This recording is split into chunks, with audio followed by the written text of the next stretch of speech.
Muy buenas noches, amados hermanos. Sean bienvenidos a esta nueva sesión del curso La Obra del Espíritu Santo.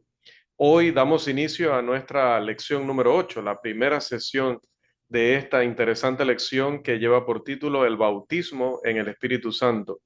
Esta lección fue presentada el martes pasado, porque hoy estoy grabando día lunes, hoy es 22 de mayo.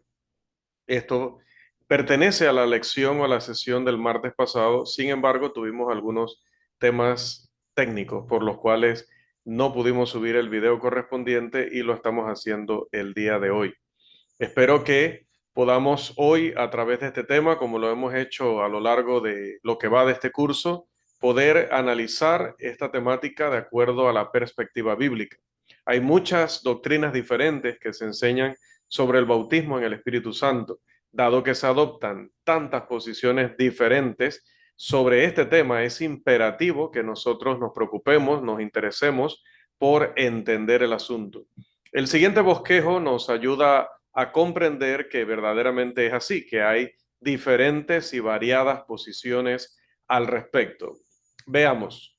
Primero, puede verse como un lenguaje literal. Entonces, dentro de ese punto de vista, puede haber un grupo que diga, bueno, es literal y además es milagroso. Y cuando dice milagroso, puede referirse, uno, a que es para todos los tiempos. En este caso se le preguntaría, ¿esto le otorga el poder al receptor de hacer milagros? ¿O santifica al receptor a través de una operación directa del Espíritu Santo en el corazón de él? Por otro lado, puede la persona creer que es literal, que es milagroso, pero no para todos los tiempos, sino que solo estuvo disponible en el primer siglo. Pero si cree esto, todavía habría que preguntarle, ¿qué piensa usted? ¿Era para los 12 apóstoles solamente? ¿Era para los 12 apóstoles y Pablo, solamente ellos 13? ¿Era para los apóstoles y para los 120? ¿Era para los apóstoles, para los 120 y también para la casa de Cornelio, que eran gentiles? ¿Era para los apóstoles, incluyendo a Pablo? ¿Era para los 120 y era para la casa de Cornelio?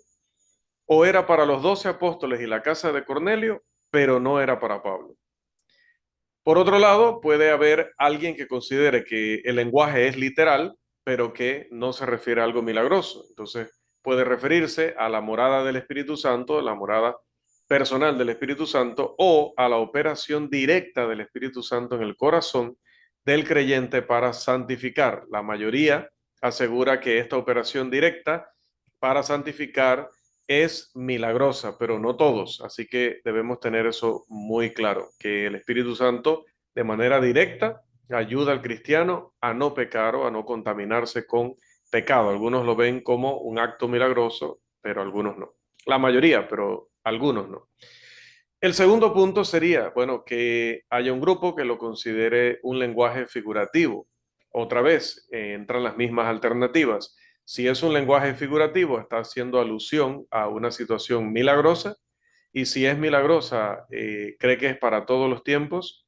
Y si es para todos los tiempos, cree que le da poderes al destinatario o al receptor para hacer milagros.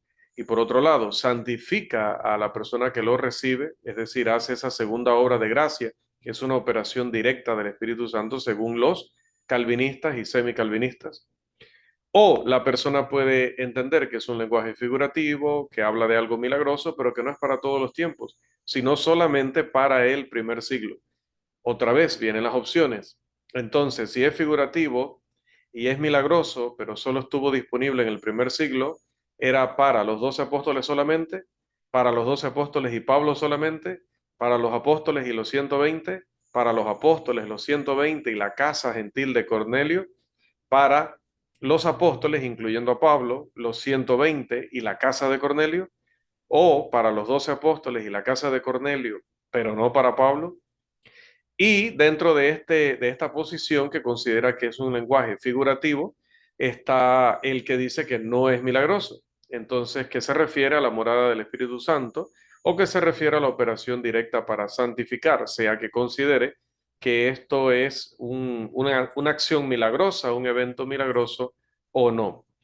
Entonces, vamos a pasar a viendo que hay todas estas posiciones o posibles avenidas para entender el tema o tratar de explicarlo, sea que estén erradas o no. Entonces pasamos al cuerpo o contenido de nuestra lección y vamos a nuestro primer punto, que sería un bautismo. Un bautismo. ¿Por qué hablamos de un bautismo? Hablamos de un bautismo por lo que el apóstol Pablo dice en Efesios capítulo 4, versículo 5. Pablo reveló en ese texto y en ese momento a los hermanos en Éfeso que solo había un bautismo. Los eventos de Hechos 2 ocurrieron en el año 33 después de Cristo y Pablo escribe a los Efesios más o menos en el año 61 después de Cristo.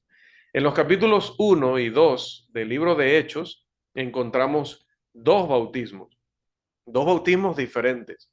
Uno es el bautismo en el Espíritu Santo y el otro es el bautismo en agua. Cuando Pablo escribió a los Efesios en el año 61, él dice, sin embargo, como podemos ver en este texto, que solamente había un bautismo. Bien, entonces notemos lo que esto implica. El bautismo de la Gran Comisión, que es el que predica Pedro y menciona en Hechos capítulo 2, versículo 38, era el bautismo en agua. Esto es probado por el principio de la consistencia del lenguaje. Pedro utilizó las palabras en el nombre de Jesucristo en Hechos 2:38. Pedro declaró que el bautismo realizado en la casa de Cornelio, aquellos que habían creído, habían recibido el don del Espíritu Santo, era bautismo en agua, dice el texto, que mandó a bautizarles en agua en el nombre del Señor Jesús. Este bautismo fue en agua también, al igual que el de Hechos 2:38. Además de esto, aquellos samaritanos en Hechos capítulo 8, los versículos 12 al 16, también fueron bautizados en el nombre del Señor Jesús. Pero como bien sabemos, los apóstoles Pedro y Juan viajaron a Samaria porque dice Lucas que estos hermanos no habían recibido el Espíritu Santo.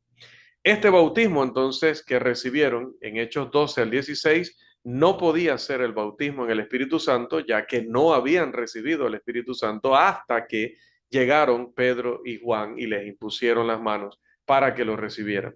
Es evidente entonces que uno de los dos bautismos de Hechos 1 y Hechos 2 cesó en algún momento entre el año 33 después de Cristo y el año 61, o por decirlo en los capítulos de Hechos, entre el capítulo 2 de Hechos y el capítulo 27, que los eventos del capítulo 27 estarían en la misma fecha en la que se escribió la carta a los Efesios. Dado que el bautismo de la Gran Comisión no era un bautismo temporal, sino que había de durar para siempre, Jesús habla de estar con los apóstoles en esta misión del Evangelio hasta el fin del mundo. Mateo 28, 18 al 20, perdón, y Marcos 16, 15 y 16. Entonces, ese bautismo no podía ser el que había terminado o había cesado cuando Pablo dijo que solo quedaba un bautismo. Entonces, ¿qué significa esto? Que el bautismo presente en el año 61 tenía que ser el bautismo de la Gran Comisión, el bautismo en el nombre del Señor Jesús, el bautismo para perdón de pecados. Todas esas afirmaciones se refieren al único bautismo que queda en la era cristiana, que es el bautismo en agua en el nombre de Jesucristo para el perdón de los pecados. Bien, ahora, dado que el bautismo en el Espíritu Santo cesó en algún momento entre Hechos capítulo 2 y el año 61, cuando se escribió Efesios, uno puede estar equivocado respecto a quién recibió el bautismo en el Espíritu Santo, incluso sabiendo que ese bautismo cesó durante el primer siglo. Por otro lado, incluso se puede estar equivocado acerca de en qué consistía o cuál era la naturaleza del bautismo en el Espíritu Santo, incluso estando claro en que este bautismo cesó en el primer siglo. Por lo que, aunque la persona haya estudiado, aunque la persona haya repasado este concepto bíblico en el libro de Hechos y las epístolas, nosotros necesitamos hoy considerar, como siempre nos hemos comprometido a hacer, toda la evidencia disponible para luego alcanzar únicamente las conclusiones que estén garantizadas por la evidencia. Para esto, amados hermanos, vamos a hacer un análisis de un texto clave. Vamos a realizar un comentario bíblico aquí en línea del texto de Hechos, o Hebreos, perdón, capítulo 6, versículo 2. Una respuesta al argumento de que solo hay un bautismo es que algunos apelan a este pasaje como prueba de que había varios bautismos cuando se escribió Hebreos. Luego se afirma que el libro de Hebreos fue escrito después de las palabras de Pablo allá en Efesios 4:5, y eso último es cierto. Se supone que esto prueba entonces que todavía quedaban varios bautismos o por lo menos dos bautismos cuando Efesios 4:5 fue escrito. Así que vamos a hacer el análisis como ya hemos acostumbrado a ver frase por frase el texto, considerando algunos términos en su sentido o significado original y también la relación de una frase con otra, y además el contexto del libro y además el contexto del Nuevo Testamento y de la Biblia para saber si esta objeción tiene motivo. El siguiente comentario ayudará a comprender mejor este interesante pasaje también de la epístola a los Hebreos. Vamos a ir al texto. Como siempre lo he dividido en las diferentes frases que vamos a ir considerando brevemente y claramente, espero. Primero, la frase por tanto. Esa frase en griego es dio. Esta es la conjunción de inferencia más potente que existe en la gramática griega. Así que esto vincula fuertemente el texto de Hebreos 6:2 con lo que venía diciéndose en el 1, con lo que venía diciéndose también en el capítulo 5. Luego dice, dejando, y utiliza el término griego afentes, un término que significa enviar, despedir, dejar ir, entregar, no guardar más. En este caso, ellos, es decir, los destinatarios de la epístola a los hebreos, debían dejar ir o no guardar más la ley de Moisés. Luego dice, ya los rudimentos de la doctrina. Y aquí viene otro término interesante. Generalmente, cuando se habla de doctrina, se habla de didasco, para hablar de doctrina o enseñanza como el sistema de creencias del Nuevo Testamento. Sin embargo, el autor de Hebreos no utiliza ese término aquí, sino que para decir los rudimentos de la doctrina, utiliza el término logon. Logon o logos, como la mayoría de ustedes, si no todos saben, en griego significa palabra, decir o un dicho.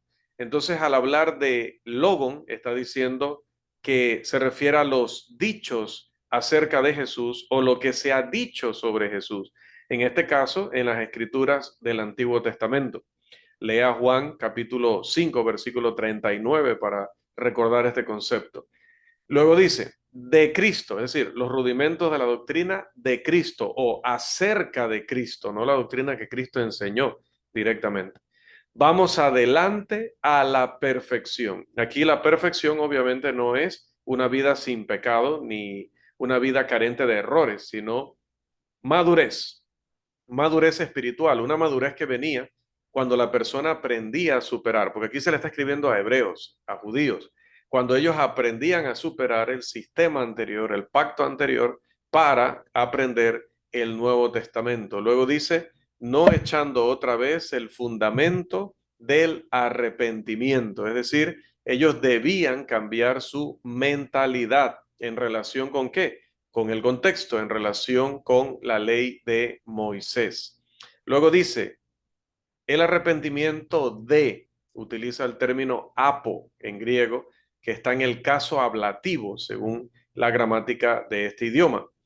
¿Qué involucra eso? Dice arrepentimiento de obras muertas.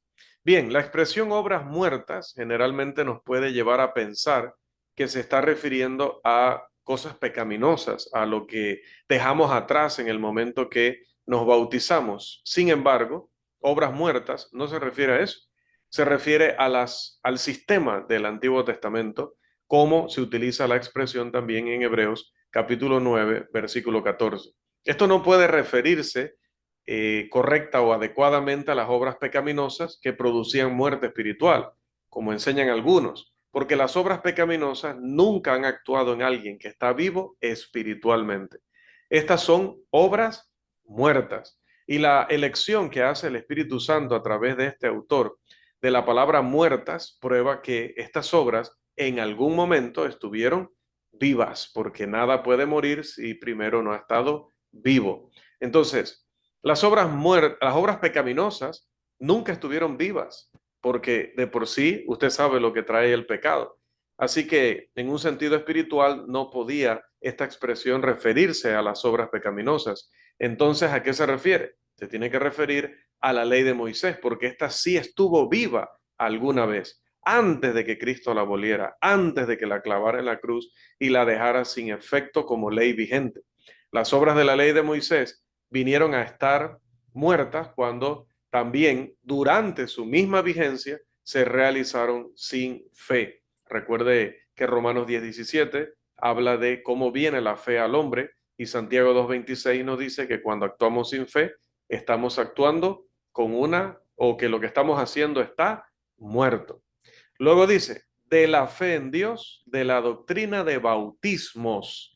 Y aquí es donde viene el punto de por qué utilizan este texto para referirse a el bautismo en agua y el bautismo del Espíritu Santo como los bautismos que aún cuando se escribió Hebreos estaban vigentes y que siguen vigentes hoy, dicen estas personas.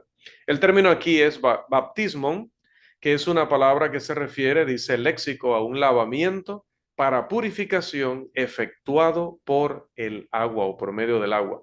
Esta palabra se encuentra en Marcos capítulo 7, versículos 4 y versículo 8, y en esta misma carta, aquí en Hebreos 6:2 y en el 9:10. Allá en el 9:10 es interesante porque es el mismo término, pero se traduce a abluciones. Obviamente se refiere a los varios lavamientos que se practicaron bajo la ley de Moisés.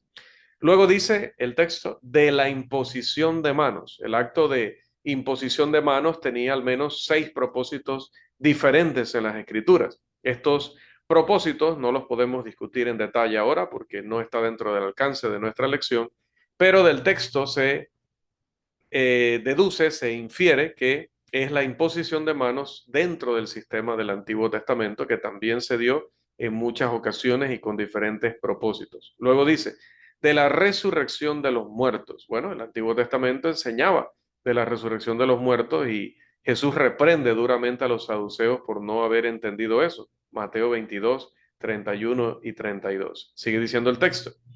Y del juicio eterno. Y aquí todavía está mucho más claro. Varios pasajes del Antiguo Testamento hablan acerca del juicio. Por ejemplo, Eclesiastés 12:14 y muchos otros que podríamos mencionar. Así que esta sería la exégesis, esta sería la explicación de Hebreos 6:2, por la cual podemos entender que el término bautismos en Hebreos 6:2 no es de hecho una traducción bastante adecuada, porque el mismo término se traduce abluciones en el 9:10 para no confundir al lector. Bueno, se pudo haber hecho lo mismo en el 6:2 para lograr también el mismo propósito y que no hubiera personas que hoy leyendo en español creyeran que se estaba refiriendo a bautismo similar al del Espíritu Santo o al bautismo para conversión. Bien, avancemos.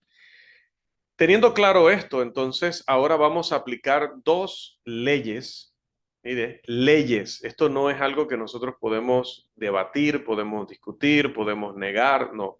Estas son leyes puestas por Dios que hacen funcionar el universo, que hacen funcionar adecuadamente nuestra capacidad de razonar. Sin embargo, nosotros podemos ponerles nombres. Por ejemplo, aquí le llamamos ley de la exclusión y de la inclusión. Otro personaje, otra persona que expone, le podría incluso poner otro nombre, pero en realidad consideramos que no hay un nombre más apropiado que el que ya le ha asignado la lógica, que es ley de la exclusión y ley de la inclusión. Y estos conceptos no son solamente interesantes o importantes para el tema que tenemos ahora mismo delante de nosotros, sino que aplica a cualquier tema que usted quiera estudiar. Es más, vamos a ver ejemplos donde en realidad esto lo aplicamos en la vida diaria a cada momento. Muchas personas religiosas rechazan el razonamiento sensato cuando interpretan las escrituras. Las mismas personas sí se van a ajustar a las reglas del razonamiento válido en las cosas de la vida diaria, porque si no lo hicieran, pues tendrían un montón de problemas y consecuencias negativas. Los principios de exclusión e inclusión son reconocidos por las personas en su vida diaria, aunque, como ya decía, no le llamen por este nombre ni sepan que realmente eso es una ley. Todas las declaraciones están clasificadas en dos categorías. Estas son, primero, una declaración específica, que por ser tan específica, excluye todo lo que ella no ha mencionado. Por otro lado, está la declaración general o la declaración genérica, que al no ser específica, entonces puede incluir varias cosas que ayuden a cumplir lo que esa declaración pide. La palabra específica significa nombrar o mencionar distintivamente, designar con palabras en cuanto a distinguir o limitar claramente un término o una situación. La palabra genérico significa parte de una clase, de un tipo o de un grupo. Inclusive, la palabra genérico es una palabra contraria, antónima, opuesta a la palabra específica. La Gran Comisión, por ejemplo, si vamos a Marcos capítulo 16, para ya entrar en los ejemplos, Marcos capítulo 16, versículo 15, sirve de excelente ejemplo de estos dos tipos de declaración. El mandamiento dice, id por todo el mundo. Y ese es un mandamiento genérico que es de naturaleza inclusiva. Mire, alguien puede hacer la pregunta, el Señor mandó a ir, pero ¿cómo vamos a ir? Y el Señor no da una respuesta específica a esa pregunta. Uno podría caminar, podría ir en camello, podría montar un caballo. Y aún así estaría cumpliendo este mandamiento genérico. El Señor dejó el asunto de cómo ir al juicio del discípulo individual. Pero uno no podría dejar de lado otros mandamientos de Dios porque este mandamiento sea genérico. Por ejemplo, aunque tenemos libertad de ir de diferentes maneras, uno no podría secuestrar un avión, porque es lícito viajar en avión para cumplir el mandamiento. No, mire que esas dos cosas no podrían ir juntas. El mismo acto de secuestro conlleva varios pecados, como robar, violar una ley civil, etcétera, ¿no? Una declaración genérica, aunque permite diferentes maneras de cumplirla o de llevarla a cabo, siempre debe incluir cualquier medio lícito para cumplir con aquella declaración. Entonces, cuando Jesús dice ir, nos permite ir de diferentes maneras que no estén condenadas de ninguna forma en la Escritura. Ahora, note este mismo pasaje, pero visto en la siguiente expresión. Este pasaje dice, id por todo el mundo y qué? Y predicad el Evangelio. El mandamiento, predicad el Evangelio, especifica qué debo yo predicar, qué estoy obligado a predicar. Uno debe predicar el Evangelio, no el libro de Mormón, no el Corán o cualquier otra obra del hombre o de la invención del hombre. Cuando el Señor especificó que el Evangelio ha de ser predicado, Él excluyó cualquier producto de la sabiduría humana, porque el Evangelio solo es producto de la sabiduría de Dios. Nota entonces, cuando él dice ir, como no me especifica cómo debo ir, entonces yo puedo elegir el transporte, pero también tomando en cuenta que lo que vaya a hacer para obtener ese transporte no puede violar otros mandamientos de la Escritura. Por otro lado, cuando él ha dicho algo muy específico, en ese caso excluye lo demás, porque al decir predique el Evangelio, no me autoriza a ir a hablarle a las personas de ningún otro libro, de ningún otro mensaje que no sea ese. Estamos hablando en el ámbito de la salvación del hombre, ¿no? Claro que puedo visitar a mis familiares y amistades y conversar de fútbol y de muchos otros temas. Aquí estamos hablando de cuando se trata de la salvación del hombre, no puedo hablarle de otra cosa sino del Evangelio. Bien, el siguiente ejemplo va a ilustrar también este mismo principio. Si un hombre lleva su automóvil a una estación de servicio o una gasolinera, como decimos acá, y solicita un cambio de aceite, escuche, un cambio de aceite, él no estaría obligado a pagar por una batería nueva si el asistente la instaló. ¿Por qué no estaría obligado? No está obligado a pagar una batería nueva porque el acto de especificar quiero un cambio de aceite excluiría todos los demás servicios que no están especificados en esa mención tan particular o singular. Por lo tanto, una declaración específica junto con el silencio sobre cualquier excepción, excluiría cualquier excepción. Si él hubiera dicho, quiero un cambio de aceite y bueno, no sé, alguna otra cosa más que puedas hacer por mí, entonces ha dejado el compás abierto para que aquella persona decida agregar servicios. Pero cuando él especificó un servicio, excluyó todos los demás. Y no tiene que decir, como algunos esperan que Dios diga, mira, canta. Ajá, dice, pero él no ha prohibido usar instrumentos. Entonces, Dios tiene que decir, canta y no uses instrumentos, según estas personas. Entonces, cuando Dios ordenó a Noé hacer el arca, tuvo que haberle dicho, haz el arca de madera de gofer o gofer. Y luego decirle, pero no la hagas de pino, pero no la hagas de cedro, pero no la hagas de ciprés, pero no la hagas de guarumo, pero no la hagas de tal, pero no la hagas de tal, y mencionar todas las maderas para que al final entonces Noé entendiera, ok, cuando me dijo esta madera, es que no quería las demás maderas porque también mencionó las demás maderas, no. Cuando él especifica una madera, están excluidas todas las demás. Cuando él ha dicho que se predica el evangelio para salvación, están excluidos cualquier otro mensaje de supuesta salvación. De la misma manera, cuando alguien dice, quiero un cambio de aceite, no le puedes dar otro servicio y cobrarle porque él ha especificado qué servicio va a recibir. Esto se conoce como la ley de la exclusión.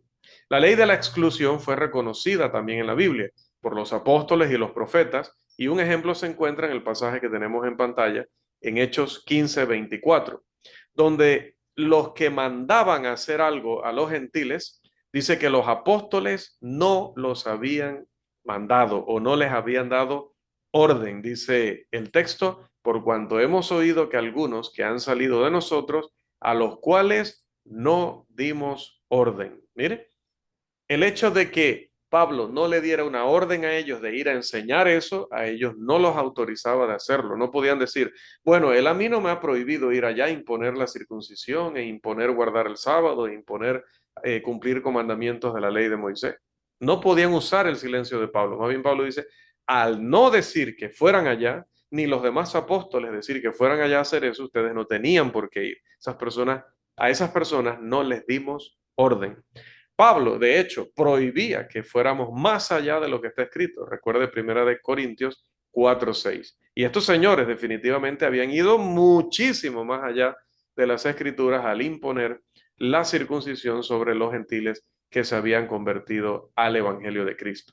Lea Hechos 15 y Gálatas 2 para que recuerde lo que estaba sucediendo. No ahorita, ¿no? Sino luego.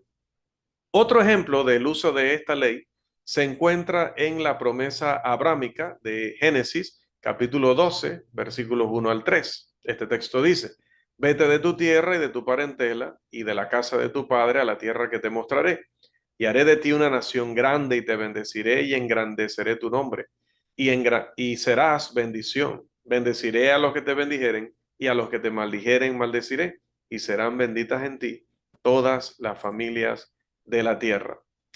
Bien, esta misma promesa también se repite, se sintetiza en el 17:7. Pero note que cuando Dios cuando Dios le hizo esta promesa a los descendientes de Abraham, ¿qué estaba haciendo al mismo tiempo? Estaba excluyendo a los que no eran descendientes de Abraham. Voy a colocar aquí un gráfico para que todavía lo vayamos entendiendo mucho mejor. La ley de la exclusión aplicada al caso de la promesa abrahámica. Esta promesa excluía, al decir, esto es para tu familia, para tus descendientes, excluía a todos los demás, es decir, todas las demás familias, todas las demás naciones, que no fueran la que viniera de la descendencia de Abraham. Pero no paró allí. Esta promesa se hizo más exclusiva aún en Hechos 17, 18 al 21, cuando se le hizo a Isaac particularmente.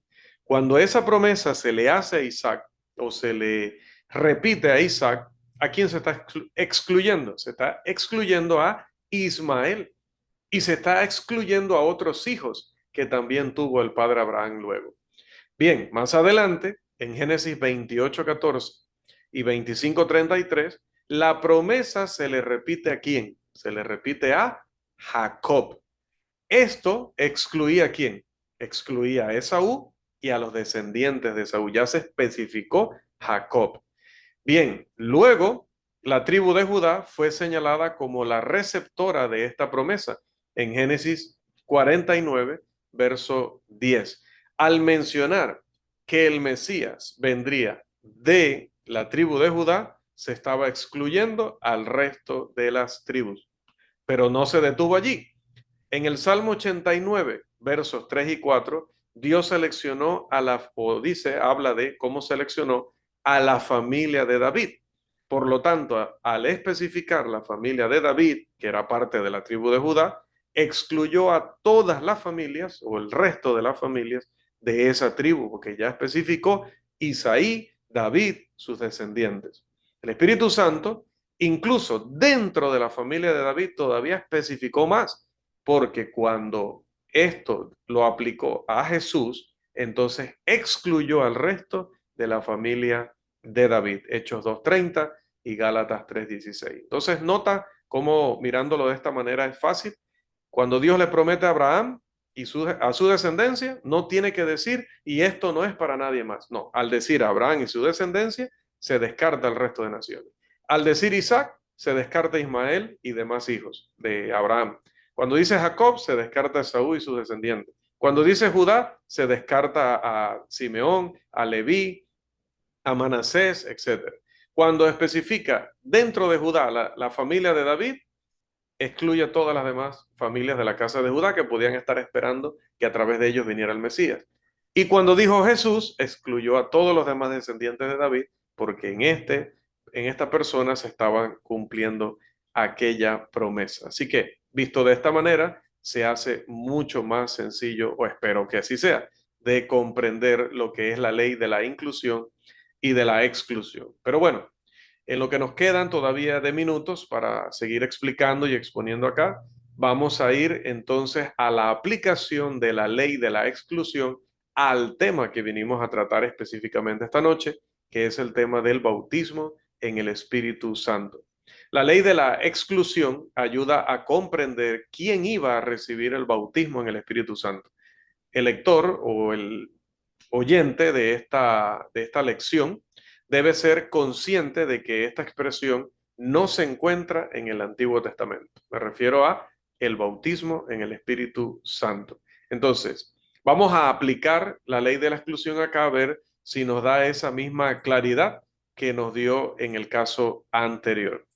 Primero, la promesa nunca fue hecha a nadie más que a los judíos. Por lo tanto, los romanos, los griegos, los fenicios, los filisteos, el hebeo, el jerjeseo y todos aquellos pues y todo el resto de las naciones estaban excluidas de la promesa del bautismo en el Espíritu Santo, porque en Mateo 3:9 al 11, Marcos 1:8, Lucas 3:16, Juan 1:33 son enfáticos respecto a que esto era para los hijos de Israel. Al decir hijos de Israel, quedan, o descendientes de Abraham, quedan excluidos los demás. Sin promesa para los gentiles, uno no puede afirmar que las escrituras digan en alguna parte o enseñen en alguna parte que todos los cristianos, gentiles o no, recibirían el bautismo en el Espíritu Santo. Así que esto es muy importante. Fue prometido a los judíos en el tiempo en que aún los judíos tenían la ley vigente del Antiguo Testamento y estaban recibiendo el cumplimiento de aquellas profecías y promesas que Dios había hecho desde la antigüedad. Segundo, es obvio que solo los judíos obedientes estarían incluidos en esta promesa. Ninguna persona razonable va a afirmar que Dios le daría este don del bautismo en el Espíritu Santo a los impíos y a los perversos dentro del pueblo de Israel. Por ejemplo, a Barrabás. Aquellos a quienes se les prometió el bautismo en el Espíritu Santo habían sido bautizados en el bautismo de Juan. Debían ser personas que habían confesado sus pecados, que se habían bautizado para perdón de pecados, porque el bautismo de Juan, dice Marcos, que era para perdón de pecados, solo que con miras al sacrificio de Cristo. Cuando Cristo muriera, entonces recibirían ese perdón efectivo. Pero eran personas que estaban arrepentidas, personas que habían decidido cambiar sus vidas y estaban viviendo en obediencia. Entonces, no solamente era para los judíos, sino para los judíos obedientes. Tercero, la promesa fue hecha dentro de los judíos, grupo grande, ¿no? A un grupo más pequeño, los judíos obedientes, entonces ya no son todos los judíos. Luego, dentro de los judíos obedientes, así como venía en el caso anterior, ¿no?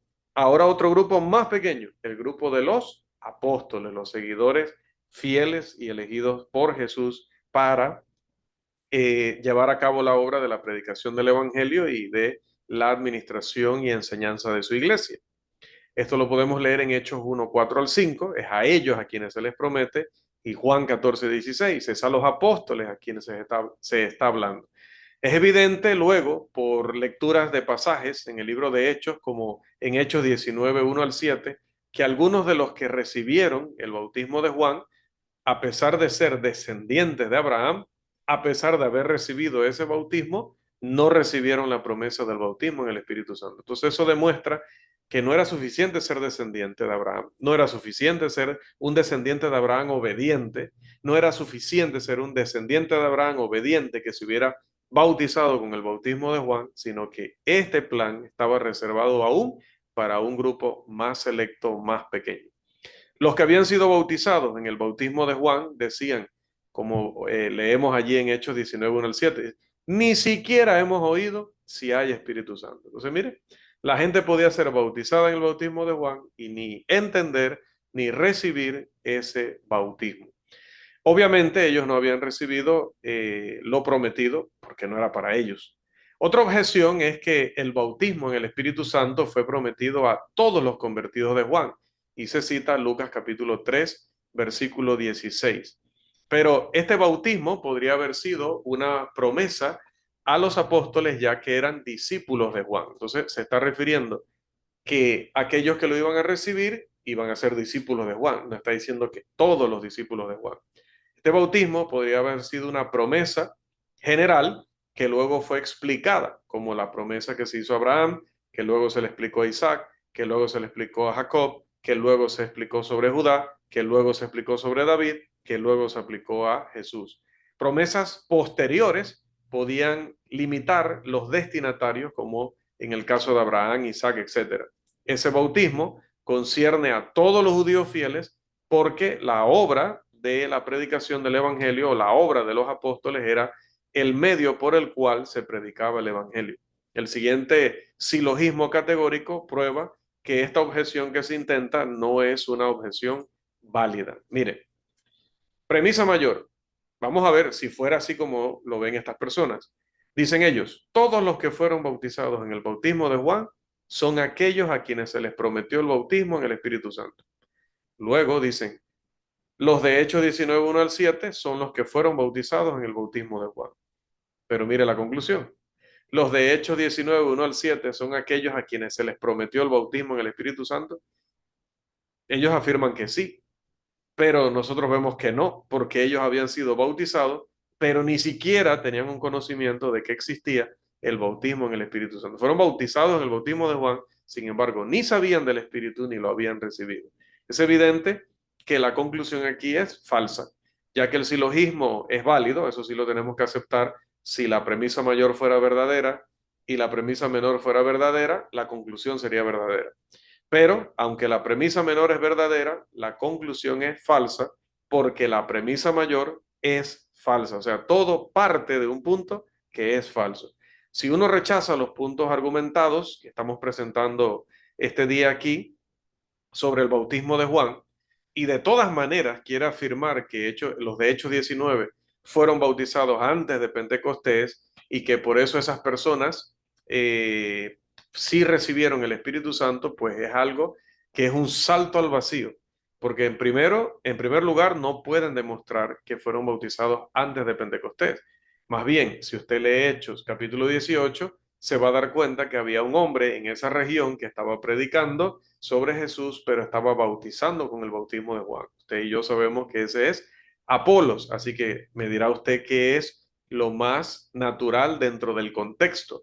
Decir, solo por saltar al vacío, que estos señores fueron bautizados antes de Pentecostés o entender que dentro del contexto se menciona su ejemplo porque eran parte de aquellos que habían sido enseñados como estaba enseñando erróneamente el hermano Apolos. Bien, si Apolos estaba predicando el bautismo de Juan y bautizó los de Hechos 19, definitivamente que él no entendía lo que entienden los sectarios o los denominacionales, de que bautizando a la persona hay que prometerle el bautismo en el Espíritu Santo, porque Apolos los bautizó y ellos ni siquiera, dice, oyeron nada sobre el Espíritu Santo. Entonces, cristianos como Apolos tampoco lo habían recibido, porque tampoco lo estaban enseñando que otros lo iban a recibir. No es hasta que llega Pablo y les impone las manos. Entonces ya no es bautismo en el Espíritu Santo, sino que lo reciben por la imposición de las manos de un apóstol. Ahora, aquí siempre viene una pregunta clásica, pero que es una pregunta afortunadamente fácil de responder.